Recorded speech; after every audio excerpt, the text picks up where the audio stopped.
G'day folks, Oliver Jessope here with the North Queensland Freedom Network and Mark's behind the camera.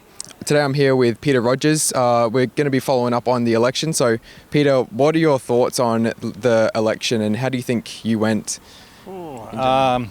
Many thoughts on the election. Where do you start with it? From the corrupt end of it? Or do you start with the legislation relative to the Constitution? Or do you start with the count? There's numerous amounts of people in this country, without mentioning any names, that have documented a lot of evidence that will go further in the very near future, because our election was stolen from us. So, as far as they quote the 1918 electoral rules and regulations, I don't think they've followed any of their own rules at all. I think they're inventing them as they go by. Who do you think didn't follow the rules? I don't think the AEC have followed their rules. I think they've created new rules as they've gone along. For argument's sake, the voting, the ballots in the Senate were a joke. We have video evidence ourselves, and we can prove this. And I also know that there's a lot of other people in southern Queensland that have evidence as well. So we can prove what we're actually saying. And we went into the AEC when we were doing our votes. I actually followed a few people in, and I have video evidence and video footage that the staff were not trained very correctly at all.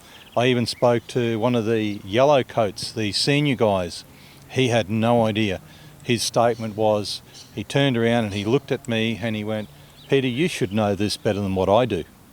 And we had actually asked a particular situation as to the voting, 6 above the line, 12 below the line, and so on. We were asking this, and he had no idea. But we do have the video evidence of that, so we can prove what we say. Okay. I'm interested to know, why do you think this might be the case with the last election? Well, basically, it was stolen away from us. The way that they had set up the Senate ballot sheets and all that sort of stuff, it was wrong. It was just so wrong. They'd set it up for a lost situation. They've set it up as a two-party preferred system, which is not even in our Constitution. The two-party system is not in our 1900 Constitution. So there's not two parties in this country. There's not Labor, there's not Liberal. So if anyone's thinking that it's a two-party preferred system in Australia, it's wrong. This country is basically owned by the men and women of this country. So for us to run as independent in the Senate, or as candidates, I should say, we were given zero chance. But we knew this. We knew that this was going to be the most corrupt election that we've ever seen. You said it's owned by the men and women of Australia. How do we differentiate? I'm just trying to understand. So we're not a two-party system, but it's owned by the people. Yeah, well, the country, Australia, as such, has been developed by the people for the people. As for our Constitution, it states, whereas the people of the Commonwealth of Australia. And that basically means the men and women of our country. Now, many years ago, we never had political parties. This has all been developed over time from all these corrupt corporations that want to control us. And this is what they're doing. There will be a lot more come out of this. There will be heaps more come out of this. There's a lot of people that are actually starting to collate more information, get information together to actually go into court hearings. So I do know of a certain amount of hearings that will be developed over the next couple of months. Will this be court hearings to alter and change our democratic system in Australia? No, it'll actually be to keep our democratic system, because that's our system, democracy. And without democracy, I said this country does not work. And that's what it's all about. Cool. So how can people find out more about supporting this and learning a little bit more about supporting these court cases, where can we find that information? Stay in contact with it. We have a group called the Waking Group. We also have our assembly, our common law, Townsville Common Law Assembly in Townsville. You can contact us on Telegram via those two groups, the Waking Group and Townsville Common Law Assembly. Contact us. This will go further. It will be continuing. On Thursday, I fly to Brisbane. We have a meeting with all the candidates that were running in the last federal election, the minor candidates and the independents. So basically what will happen is we'll have a meeting, we're all going to get together, we've already formed the group and we're going to challenge this. It's going to go forward. In regards to voter fraud, what have you witnessed or seen or heard regarding that matter with the last election? Well, when we were in Greenwood, we were at the Greenwood here in Townsville, basically the AEC staff had no idea as to our questions. They couldn't answer them. They came back to us with one of the yellow jackets, who was a senior operator or a senior, I forget what they call them, coordinator there, and he couldn't even answer our questions. What were your questions? Our questions were asking about the situation above the line, where you actually had 3 boxes above the line. We wanted to know how people would know who was actually voting where and when in those boxes. There were numerous other things, like we asked questions about 6 above the line. They had no idea. You know, one of them said, no, you can only just vote 1 above the line. You know, we were told 6 above the line.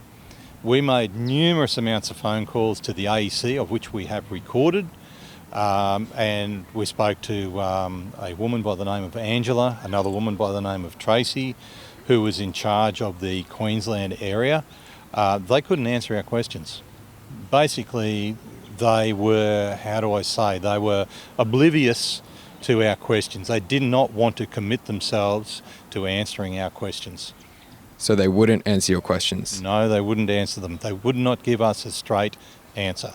We have some emails response relative to the writs. I've asked the AEC, I think it was about the 17th or 18th, I think I emailed them and I said, can I have a copy of the past writs and the current writs? And we still haven't been answered. We haven't had an answer. They've avoided it. So the writs were not correct. The writs are supposed to be given by the Governor-General. It wasn't done correctly. Plus also the seal on the writs are wrong. It's not the right seal. Or mail-in ballots, I mean, that's another question on its own. I mean, we know of people that have sent in mail-in ballots. I mean, they've got a lot of questions relative to it because, I mean, the question I ask, I suppose, is that how can you deem a Prime Minister has been elected the next day when only 33% of the votes have been counted? How can you possibly do it? You can't do it. I mean, they're still counting now. They're still counting the Senate now, and they reckon it'll go for another 4 weeks until they've actually got a definite count. And I know, like, I mean, I think I only got 800 counts, and I know that I got more than that. I know that for a fact. Yeah, I know it. And the independents were pushed to one side. It was incorrectly counted. How they were doing their counts, it was two-party preferred, and independents didn't matter because they were threatened by independents. They knew that the independents were going to get votes, and this is why they went with their two-party corrupt system. In some cases, there were people that were asked to leave the scrutineering.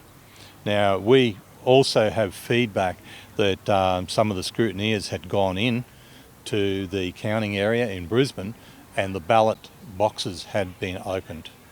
And they're not supposed to be opened until the scrutineers are there and everyone's there ready to count. We were told, and when I go down to Brisbane on Thursday, we'll be finding out a little bit more information relative to this. The scrutineers there were not happy with the counting. They were asked to leave in certain circumstances that they didn't know what they were talking about. And I mean, the AEC staff they had no idea what they were doing. But they were asking scrutineers to leave because they obviously didn't know what they were doing, or they didn't want them to see what they were doing. And this is the situation. I do believe that we should have a new election, and we should have it as a one vote, one value election, not this two-party preferred system garbage that they go on about. It's wrong. It's wrong. Preferential voting is wrong, and the AEC is wrong. They need to sort the problem out because they haven't done anything or any way other than to turn it on its back. And they haven't taken consideration for independent votes. They've only looked at their two-party system, and that's it. So what would a new election look like? And you mentioned just before that you would have one vote per person and there wouldn't be any preferential voting. How would that look like to you in an ideal system? Yeah, well, very interesting question, because our constitution states, as I said before, whereas the people of the Commonwealth of Australia, it'd be a one vote, one value system. So you're voting for the person or the man or the woman. You're not voting for a political party. You vote for political parties, I mean, you could be voting for anyone. And I mean, and we all know that how corrupt political parties have become. You know, they're corporatised, whereas if you've got people, men and women in there, you're voting for them. That's why I run as an independent, and that's why a lot of others run as independents, because you're not voting for a political party, you're voting for the man or the woman. So you know who you are, who you're voting for, and you know their reputation, and you know everything. Within political parties, you've got no idea who you're voting for. There were also political candidates that were running as an independent, but they were represented by the Greens. And if, for argument's sake, they're represented by the Greens, people need to know who their preference is going to. So see, if you've got a preferential system, what's happening is that all those preferences are pushing it back up to whether it's the Greens, the Liberal or the Labor. And we all know that if you vote for Greens, you're going to be voting for Labor. So it's the same scenario. But if you vote for one vote, one value, as in the Constitution, as the Constitution states, you are voting for that man or that woman. Okay. So there, in this ideal system, there wouldn't be any political parties, is that right? No, there shouldn't be political parties. I mean, this country is owned by the men and women of the country. But every vote, your vote, whoever you voted for, actually, if you voted for Labor or Liberal or Greens or whatever, what's actually happening is your vote will pay them $2.90. Okay? Everyone. I know that. Yeah, everyone. If Mark votes for Liberal or Labor or Greens, they get $2.90. So you imagine how many millions of dollars these parties get. That's why they spend so much money on their political campaigns. You know, they'll spend $10 million on a political campaign because if they get above the 4%, they get their money back, plus they get the $2.90 from every single vote that they get. We actually seen ballot boxes loaded into private vehicles. They were being put into private vehicles. Now, we don't know where that private vehicle went. We were told that some of the people took them home and locked them in their carport until they drove in the next day. We don't know whether that's true or false, but this has been mentioned. It was mentioned down in Brisbane as well, that the boxes were unlocked. So, I mean, if they're unlocked, that means, you know, okay, one thing or another, they could have been tampered with. Who knows? I mean, they say fill it in pencil. Why pencil? Yeah, get the rubber out and change it. Very easy to do. Yeah, I mean, we're in a corrupt system, and unless people stand up and change it and make a difference now, we're going to lose our democracy. We lose our democracy, we're in trouble. So it's a democratic society. You know, we live as free people for the time being. If everyone out there does not stand up and do something or say something about all this and support us in this, they're going to lose their freedom. And not only just will they lose their freedom, they'll lose everything that they've worked for. Thanks very much for your time, Peter. No beauty. That's all we'll have for today, folks.